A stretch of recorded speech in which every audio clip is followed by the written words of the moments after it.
Maybe you are not a big believer in signs, or that things happen for a reason, or that fortune favors the brave. But there are some stories that make you think that maybe things do work out for those who believe in the power of positivity. Take Dylan Fischbach, for instance. When you think back with your children, one of your proudest moments is when you teach them to walk. And with Dylan, we taught him to walk twice. When Dylan was 10 months old, his parents got a call from his daycare provider.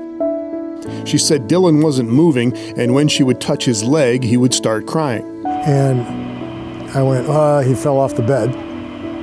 So let's get him in, let's get an x-ray. And we take him in and discover that there's a lump behind his right knee, about the size of a golf ball. And that's what started our odyssey.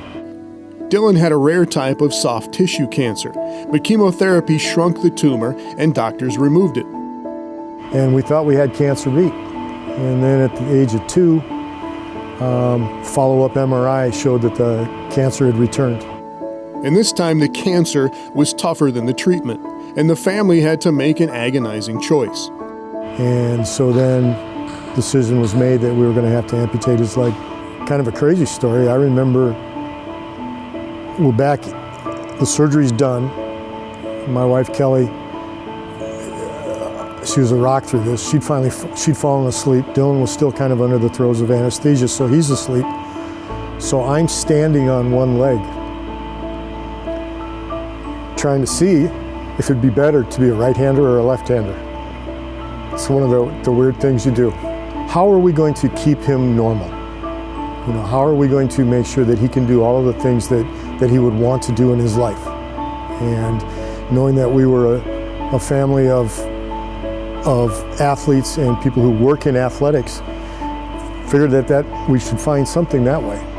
And by the way, by standing there doing that, I figured out that it'd be better to be left-handed, and through the grace of God, he was left-handed. That was one of the first little signs that this family was going to make things work out for the best. Dylan's childhood was destined to be a little out of the ordinary anyway. With Bruce's job as athletic trainer at the University of South Dakota, family had a broader meaning. The Dakota Dome was Dylan's backyard, and the athletes at USD were his big brothers. The men's basketball team at the time included Nate Blesson and Joey James and Ben Reese and Nate Tibbetts, and they were a big part of an early rehab program of sorts for Dylan and his new prosthetic leg.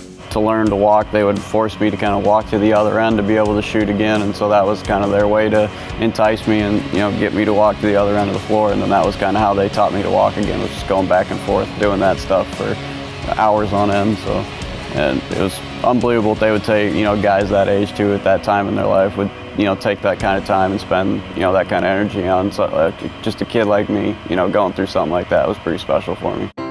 Another sign for the family came during a chance encounter on a trip to Omaha. We were at a convention for PE teachers. Kelly's a PE teacher. And so I've got the kids and we're walking around campus on UNO and we're looking in a gym and kids are playing basketball in wheelchairs.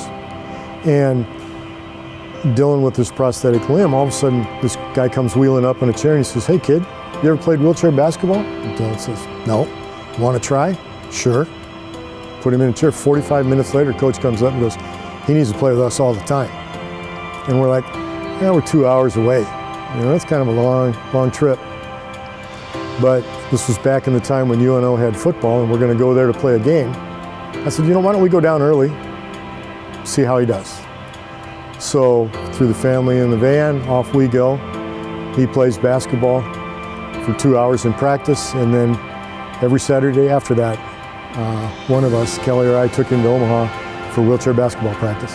I played my entire high school career with the Nebraska Red Dogs. Yeah, that was just, we drive 2.5 hours every Saturday morning, get down there, practice 3 hours, and then do it all again the next week.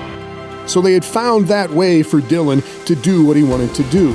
The family was happy to have that opportunity, but never really considered how far Dylan could take it. And I can remember standing there watching the varsity kids going, "We're never going to be that good." It's amazing how fast they are, how athletic they are.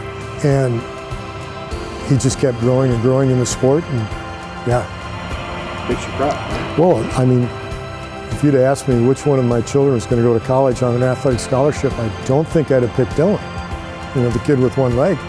but he was the one. Dylan earned a scholarship to the University of Wisconsin-Whitewater, a school with a campus known for its accessibility and an athletic department known for its wheelchair basketball programs.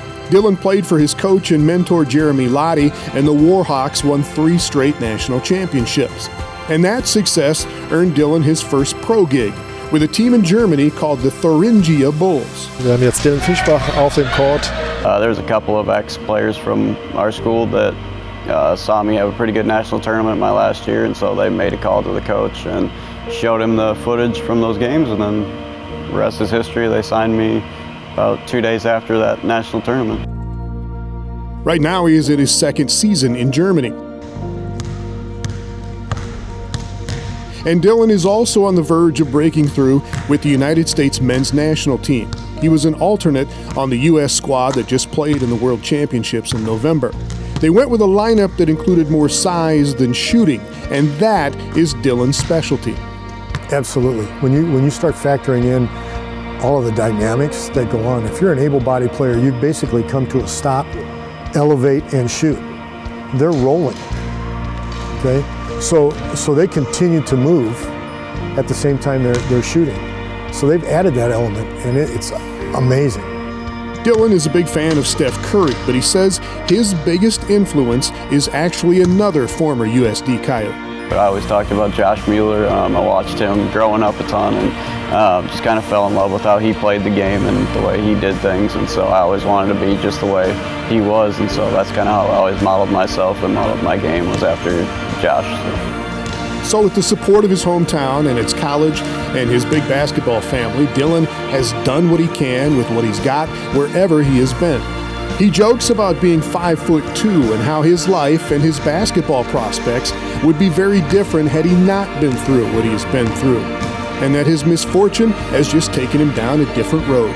It's taken me places that clearly I don't think I ever would have gone to had I just been an able-bodied athlete or just been a regular able-bodied person. I think this has changed my life in the sense of not only like the friends I have and the role models that I have, but the place it's taken me where I obviously wouldn't have the job that I have today.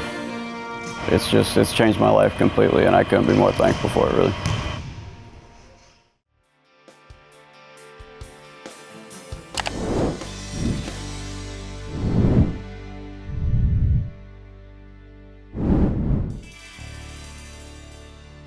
This has been Midco Sports Magazine, presented by Build Your Base with Beef Sports Nutrition and Training Program.